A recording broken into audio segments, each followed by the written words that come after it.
Hi everyone! Welcome to Sulit Tech Reviews. So excited ako sa inyo guys ipakita ngayon ang pinakabagong entry-level phone ng Realme, ang Realme C3.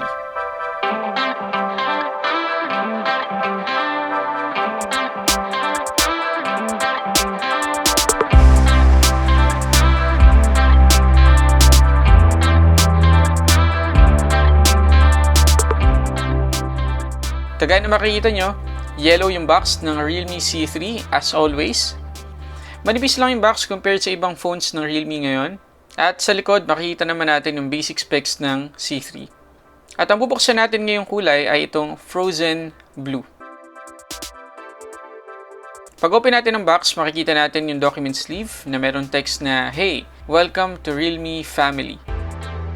Bakit kaya capital F yung family? Sa loob ng document sleeve, nandiyan naman yung quick guide at warranty info. At sad news, wala tayong jelly case ngayon guys.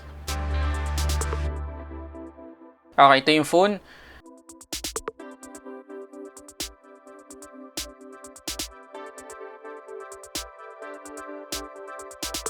At in fairness, ang bigat niya.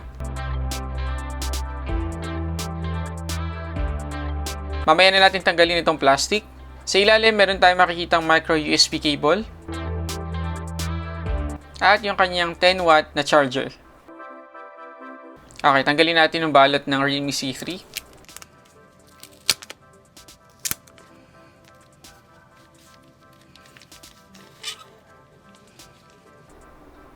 Wow, ang ganda ng likod guys. Meron ding texture yung likod niya katulad ng sa Realme 5i.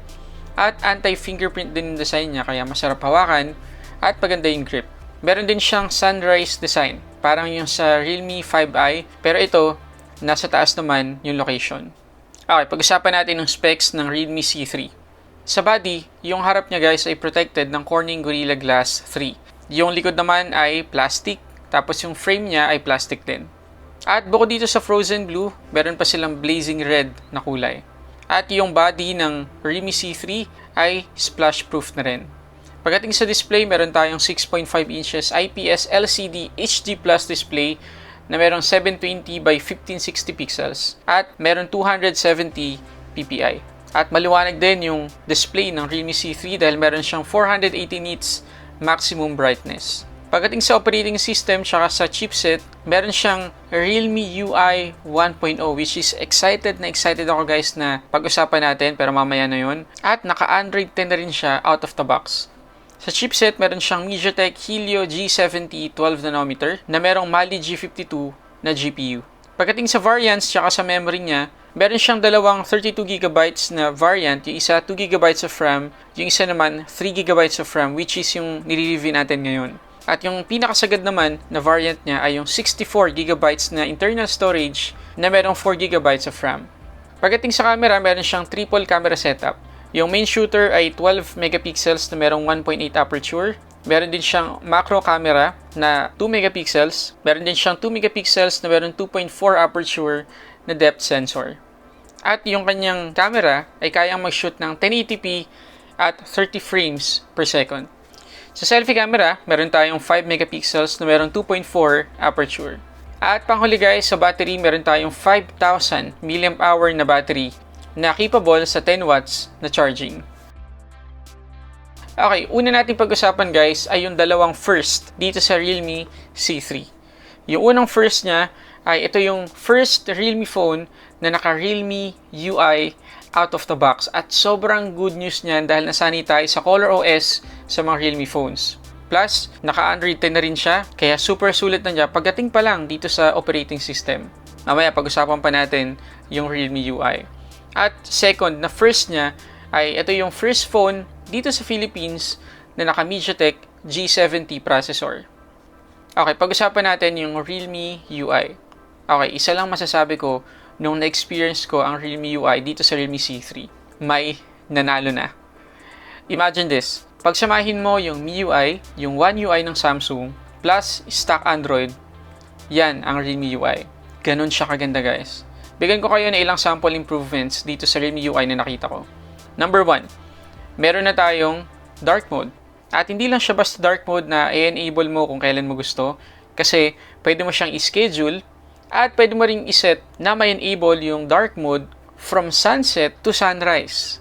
Ang ganda nun. Plus, in-improve din yung swipe down gesture niya sa home screen. Makikita nyo na customizable na siya. Pwede nyo iset yung swipe down gesture to global search, which is yung ayoko talaga sa ColorOS. At pwede na ngayong i-swipe down para naman ma-open yung notification center. At sobrang laking tulong ng gesture na yun.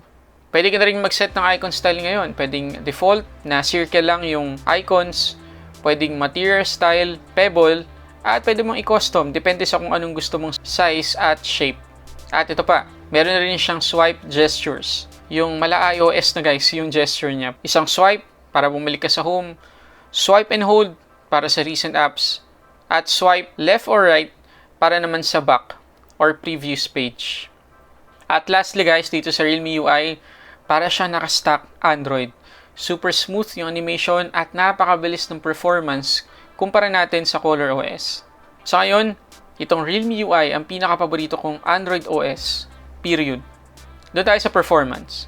Mag-Antutu benchmark tayo para malaman natin kung gaano kaganda yung MediaTek G70.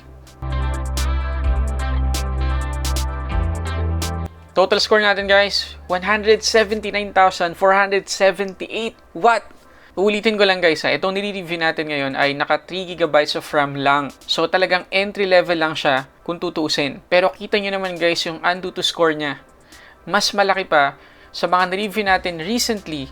At ang medyo nakakatawa doon, yung mga nire-review natin recently ay mga mid-range phones. Pero mas mataas pa yung score ng Realme C3. So dito pa lang, convince na tayo na maganda talaga yung performance ng phone na to. At huwag natin kakalimutan na yung G-series ng MediaTek ngayon, katulad ng G70, itong nasa Redmi C3, or yung G80 at ang napaka-popular na G90T na nasa Xiaomi Redmi Note 8 Pro ay design talaga for gaming. At sa test ko sa kanya sa Asphalt 9, smooth guys, sobrang smooth. Okay, dito tayo sa camera. Okay, let's be straight here guys. Yung camera ng Realme C3, ang magsasabi sa'yo na talagang entry level lang siya. Pero again, hindi na rin masama dahil naka-triple camera setup na rin siya for the price. So ito yung ilang sample photos na nakunan ko.